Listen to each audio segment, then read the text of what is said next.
Ng lahat ng mamamayang Pilipinong sumunod dito sapagkat Sa pinakahuling datos ng Department of Education, mahigit 165,000 ang classroom backlog sa buong bansa. At kapag hindi raw ito agad natugunan, posibleng umabot pa sa 200,000 ang kakulangan ng silid-aralan sa taong 2028. Para mabawasan ang backlog, tinarget ng pamahalaan na magpatayo ng karagdagang 1,700 na silid-aralan.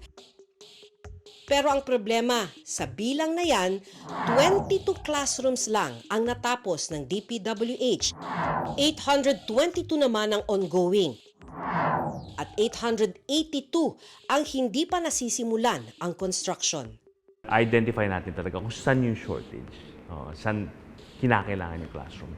At kung saan kailangan yung classroom, dun dapat itayo yung classroom. Number two, dapat talaga yung site is may buildable space, no? So, doon tayo mag-propose ng classroom construction kung saan mayroong buildable space. Kaya naman humingi kami ng pondo for the first time sa Kongreso sa halagang 2.3 billion pesos na matapos na lahat ng building na yan sa madaling panahon.